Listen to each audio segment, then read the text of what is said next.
BBC আন্তর্জাতিক সংবাদে আপনাদের সবাইকে স্বাগতম। এই মুহূর্তে আমাদের হাতে এসে পৌঁছানো ইরান, যুক্তরাষ্ট্র এবং ইসরায়েলের সকল ধরনের যুদ্ধের নতুন আপডেট আপনাদেরকে জানিয়ে দিব। শুরুতেই থাকবে সংবাদ শিরোনাম, এরপর বিস্তারিত।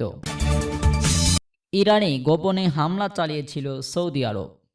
ইরান ইস্যুতে যুক্তরাষ্ট্রকে সাহায্য করবে না চীন। লেবাননে ইসরায়েলি হামলায় নিহত হয়েছেন আরও 13 জন। দর্শক, এতক্ষণ শুনছিলেন সংবাদ শিরোনাম, এখন বিস্তারিত। শুরুতেই জানিয়ে দিব, ইরানে গোপনে হামলা চালিয়েছিল সৌদি আরব। মধ্যপ্রাচ্য চলমান যুদ্ধের সময় সৌদি আরবে চালানো হামলার জবাবে ইরানের একাধিক গোপন সামরিক হামলা চালিয়েছে দেশটি বলে জানিয়েছেন 2 পশ্চিমা কর্মকর্তা ও 2 ইরানি কর্মকর্তা। প্রকাশ্য না পাওয়া এই হামলাগুলো সৌদি আরব সরাসরি ইরানে মাটিতে চালিয়েছে। বিশ্লেষকদের মতে এতে বোঝা যাচ্ছে যে আঞ্চলিক প্রতিদ্বন্দ্বী ইরানের বিরুদ্ধে নিজের রক্ষায় সৌদি আরব আগের চেয়ে অনেক বেশি সাহসী অবস্থান নিয়েছে। পশ্চিমা কর্মকর্তাদের ভাষ্য অনুযায়ী মার্চের শেষ দিকে সৌদি বিমান বাহিনী এসব হামলা চালায়। এক কর্মকর্তা বলেন, সৌদি আরব হামলার জবাবে পাল্টা হামলা হিসেবে এগুলো চালানো হয়েছে। তবে হামলার নির্দিষ্ট লক্ষ্যবস্তু কী ছিল তা নিশ্চিত করা যায়নি। এরপরে আপনাদেরকে জানিয়ে দিব, ইরান ইস্যুতে যুক্তরাষ্ট্রকে সাহায্য করবে না চীন। মার্কিন প্রেসিডেন্ট ডোনাল্ড ট্রাম্প বেইজিং সফরে আগে ইরান ইস্যুতে চীনের ভূমিকা নিয়ে যখন আত্মবিশ্বাস দেখাচ্ছেন, ঠিক তখনই ভিন্ন এক পর্যবেক্ষণ উঠে এসেছে।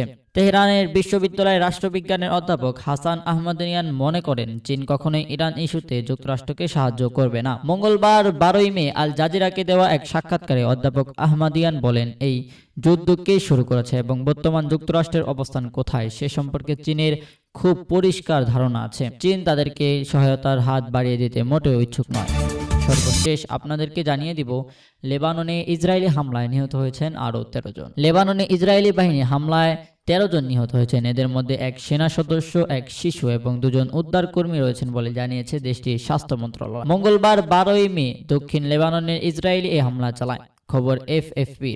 মন্ত্রণালয় জানিয়েছে, নাবাতিয়া শহরে এক হামলায় 5 জন নিহত হয়েছেন। এছাড়া তেজবিসিসির কাছে আরেকটি হামলায় এক সেনা ও এক সিরীয় নাগরিক সহ 4 জন নিহত হয়েছেন এবং পিন্টো জেবাইলের তৃতীয় হামলায় এক শিশু ও এক নারী সহ 4 বেসামরিক নাগরিক নিহত হয়েছেন।